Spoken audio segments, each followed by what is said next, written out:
It was an ordinary Wednesday morning when a 71-year-old woman in Ohio sat at her kitchen table waiting for a deposit that never came. No phone call, no letter, no warning, just an empty line in her bank account where her federal benefit payment should have been. And she had done nothing wrong, missed no deadline, only missed one small update that millions of seniors across the country are still missing right now in 2026 without realizing it. And by the time most people discover what went wrong, the damage has usually already been done. For over a decade, the focus of this channel has been studying retirement benefits, senior tax programs, and the financial rules that shift every year. And what's covered today is specific and time-sensitive, 3 direct deposit changes that are active right now in 2026, all connected to Social Security and SSI payments, and all of them creating gaps where honest, careful seniors are getting caught off guard. Before getting into the details, here is the context that explains why these 3 changes are happening at all. An executive order was signed in March 2025 requiring all federal benefit payments to move to electronic delivery, with an initial compliance deadline at the end of September 2025. And then, in early June 2026, the Social Security Administration formally announced that the full transition would be completed by the end of this year. Meaning that as of right now fewer than 1% of beneficiaries, somewhere between roughly 280,000 and 400,000 people nationally, are still receiving paper checks. But that 1% statistic hides something important, because actually making the switch and having that switch properly set up with verified, current account information are 2 very different situations. And the space between those 2 realities is exactly where 3 separate problems are converging at once. The first change involves the paper check deadline itself and a lesser-known option for seniors who genuinely cannot make the switch. The second change is where the real danger actually lives, and it has nothing to do with the Social Security Administration directly. And the third change involves the confusion window that opens every month around payment dates, which has quietly become one of the highest value windows of opportunity in the current fraud landscape.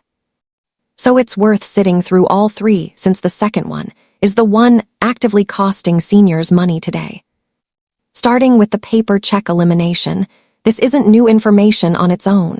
but what is new is how final it has become, and there are 2 specific groups of seniors still at risk even if they believe they handled this months ago. So here's what actually happened, and when, since much of the coverage on this topic has been vague in ways that matter. The executive order titled around modernizing payments to and from the federal government was signed in March 2025 and directed agencies to stop issuing paper checks for federal payments altogether, with an operational deadline at the end of September 2025. And then in early June 2026, the Social Security Administration confirmed publicly that it would complete the full transition to electronic-only payments by the end of 2026, closing out the small remaining share of beneficiaries still on paper. And the documented reasoning behind this isn't simply bureaucratic preference. Paper checks are documented to be many times more likely to be lost, stolen, altered, or returned undeliverable compared with electronic payments. And the average cost to print and mail a single paper check has climbed to a few dollars, while an electronic transfer costs a small fraction of that to process. A cost difference wide enough that the financial and security case for eliminating paper checks was never really close. So if a payment is still arriving by mail, the message is to act before the end of this year rather than waiting. And there are 2 main paths available, the first being traditional direct deposit into a bank account, which involves logging into an official My Social Security account online, navigating to payment settings, and entering a current routing number and account number, with updates now processing quickly under the newer electronic system. Or alternatively calling the Social Security Administration directly so a representative can walk through the update by phone. The second path, and the one far fewer seniors seem to know exists by name, is a government-issued prepaid debit card program built specifically for seniors without a traditional bank account, where monthly benefits are deposited directly onto the card on the same schedule as direct deposit. The card works anywhere that network of cards is accepted, and there's no credit check, no minimum balance requirement, and no bank account needed to enroll, with sign-up available through an official government phone line or website.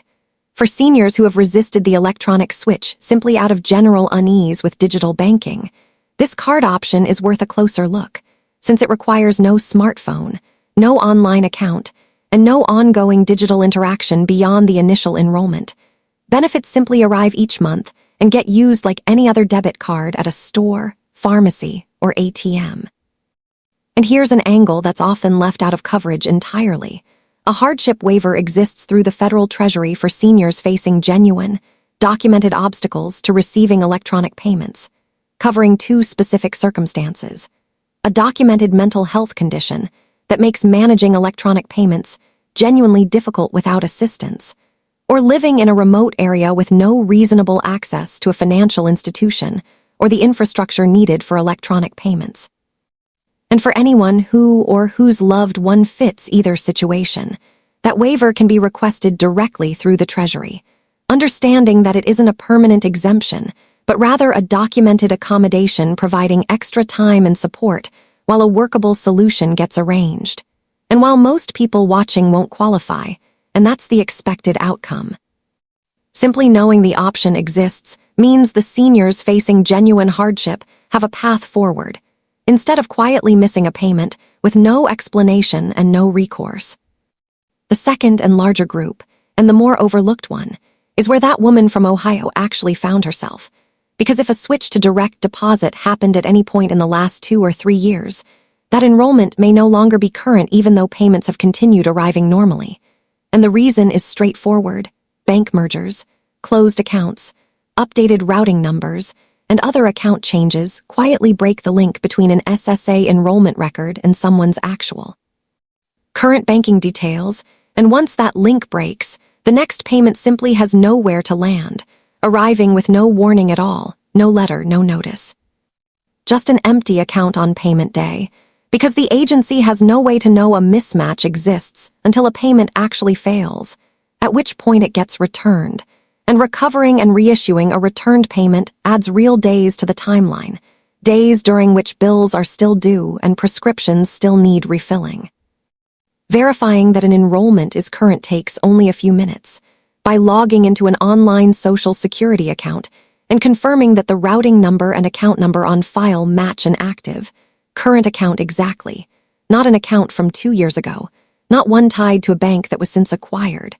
but the account that is genuinely open and active today. And for anyone without an online account, a phone call to the agency can accomplish the same thing.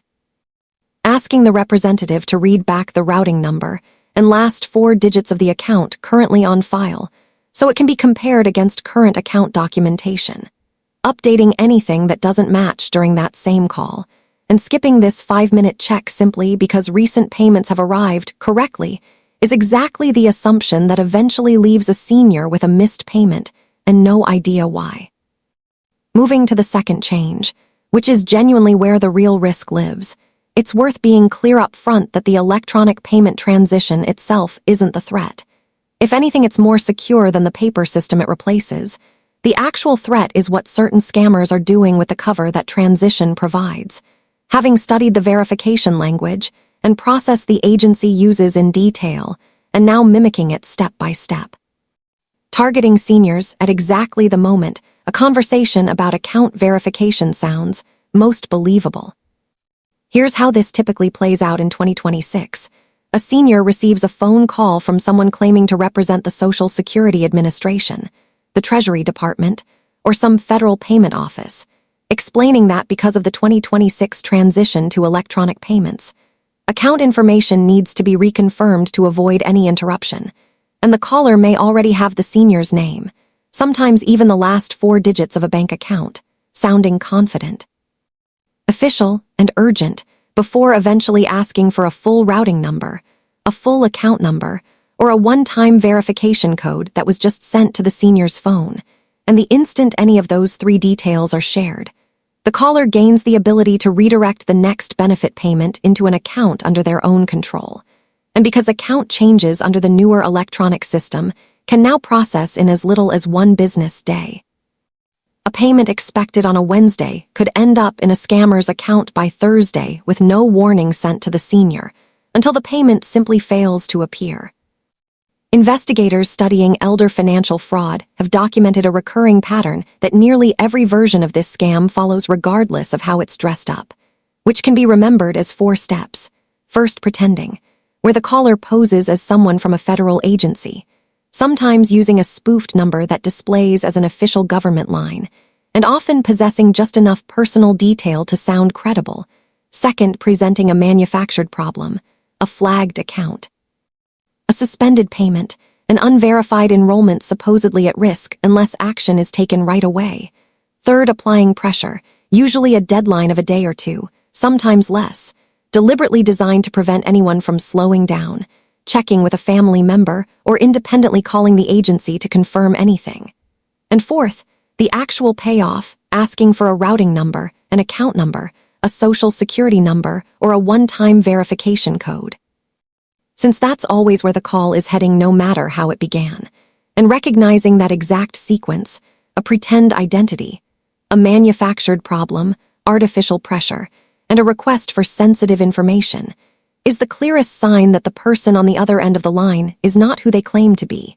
meaning the right move is simply to end the call and report it to the appropriate federal fraud hotline as well as the Federal Trade Commission,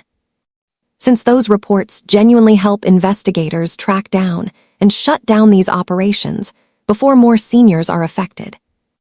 The rule worth memorizing is this: a legitimate federal agency will contact someone about account verification through the mail, not by phone, not by text, and not by email, since the Social Security Administration, the Treasury, and every other federal payment office follow the same basic protocol,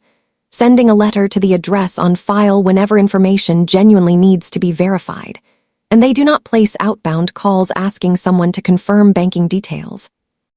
That direction only ever goes one way: a person calls them. They don't call first, meaning any inbound call requesting confirmation of financial information to protect a payment is not the agency at all, no matter how convincing the caller sounds, no matter what shows up on caller ID, and no matter how much personal information they already seem to have. The call itself is the scam, and one simple response is enough,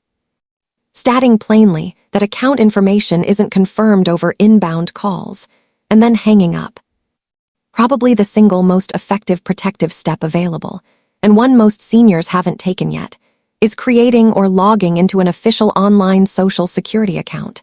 because having that account active means the agency will send an alert anytime someone attempts to change the address or direct deposit information on that record.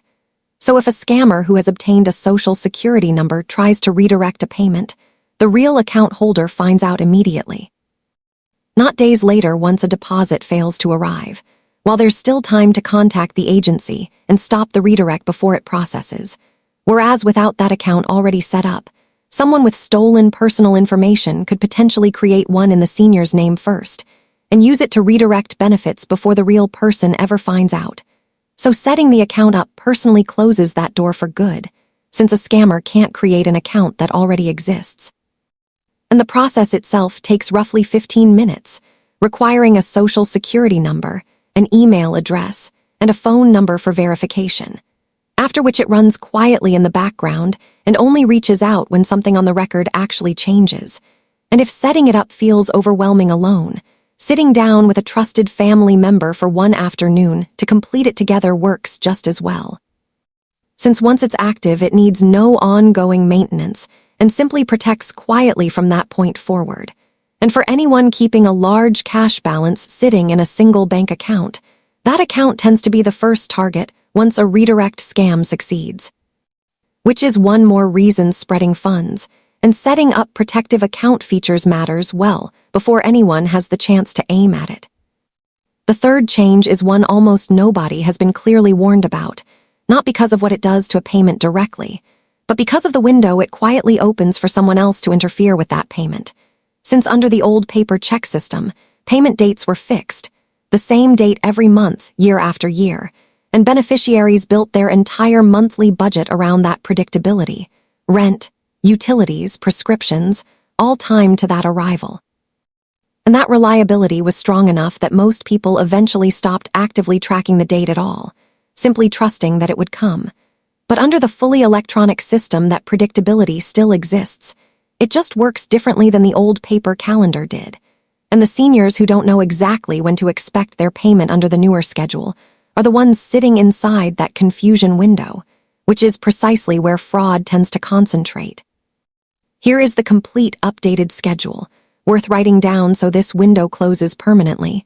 SSI recipients receive payment on the 1st of each month, and if the 1st falls on a weekend or federal holiday, the payment arrives the Friday before, meaning a payment that seems missing on a Monday when the 1st falls on a Sunday likely wasn't late at all. It simply arrived earlier and may have posted before anyone checked. While those who filed for Social Security benefits before May 1997, or who receive both Social Security and SSI, get their Social Security payment on the 3rd of the month, following that same weekend and holiday adjustment rule. And for everyone else, the payment date depends on birth date, arriving on the 2nd Wednesday of the month for birthdays falling between the 1st and the 10th, the 3rd Wednesday for birthdays between the 11th and the 20th, and the 4th Wednesday for birthdays between the 21st and the 31st, and setting a simple recurring reminder for that specific date each month on a phone or a paper calendar.